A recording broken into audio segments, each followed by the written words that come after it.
If you've been on a plane recently, I'm sure you're aware that COVID testing for travel is a mess. There's two reasons for the confusion.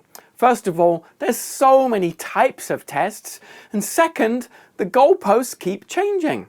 My co-host Gabriella was flying from England to Copenhagen recently, and when she tried to check in, they told her she needed a COVID test because the rules had changed 2 hours earlier. I've been told on 3 separate occasions by British Airways first class check-in staff that I couldn't travel, and they only relented after I showed and proved to them that I knew the regulations better than they did. Well, there's not much we can do about the frequency of the changes, but let's look at the types of tests. And let me preface what I'm about to say by reminding you that I'm not a doctor, nor do I play one on TV. Although, I think I could do it. I'm afraid there's nothing more we can do for him. His insurance has expired. Okay, maybe not. There's currently 5 different COVID-related tests: PCR, NAAT, LAMP, ANTIGEN, and ANTIBODY. For travel purposes, we can rule out the antibody test because they're designed to detect if you've had COVID in the past. I think China is the only one asking for that. Goodness knows why. As they say in China, one party, one leader, what virus? As for the remaining tests, there's 2 categories. First, those that have to be sent to a lab, which include the PCR and NAT tests, and the second group, which give faster results, those are the antigen and LAMP tests. Are you with me so far? For the lab tests, the challenge is the time that it takes to get the results back from the lab. The majority of labs cite processing times of between 2 to 4 days. Unfortunately, you're only allowed to use a test that's taken 3 days or 72 hours before you travel. So if you get the result back on day 3 or 4, you'll have missed your flight. It's a big problem, and sadly it means that many passengers either have to cancel their trip or be subjected to forced quarantine at their destination. The good news is that both the US and UK now are accepting the rapid and cheaper antigen style tests for entry into those countries. That definitely makes life a lot easier. But frankly, the communication around this is an epic fail. For example, the UK government's website gives the following instructions for people travelling into England.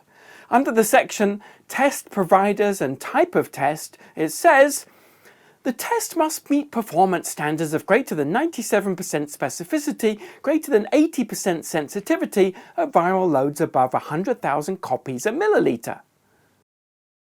What? I don't speak scientist, and I barely passed basic maths at school, let alone figuring out the percentage viral loads of COVID tests. It gets worse. The same website says, this could include tests such as a nucleic acid test, including a polymerase chain reaction test, or derivative technologies, including loop-mediated isothermal amplification tests, or an antigen test, such as a test from a lateral flow device. What? I know I'm from the country that invented English, but even I have no idea what language that sentence was in. I can't tell if they're talking about COVID tests or teaching me to fix my car. If the government don't know, how do they expect us to know?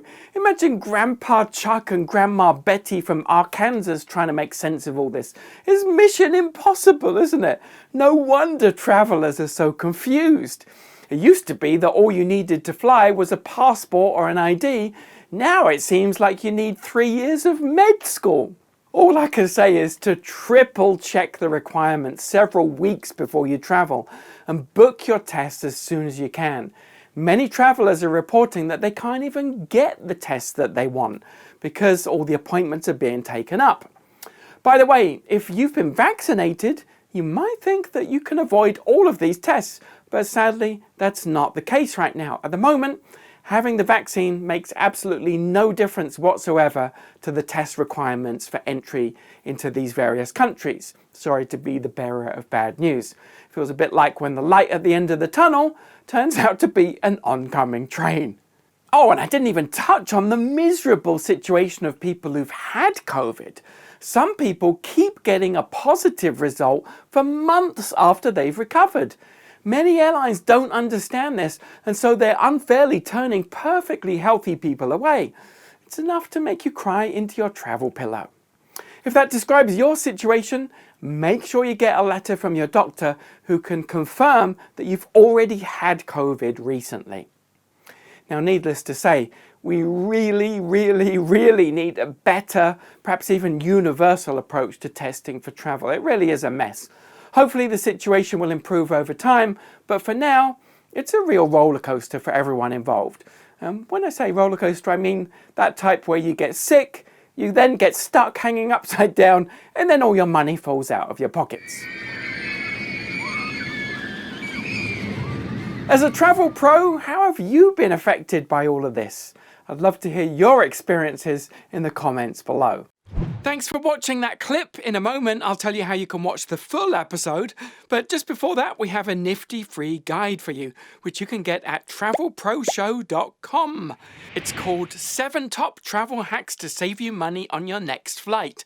And it's the ultimate blueprint for getting the best deal every time. For more travel pro tips, subscribe to this channel by clicking on the little bell down there, and then leave a comment below saying, "I subscribed," and I'll personally respond to your comment. Also, since you just watched a clip, you can now watch the full episode of the show here. By the way, thank you for supporting creators like us so that we can continue to bring you high quality original content.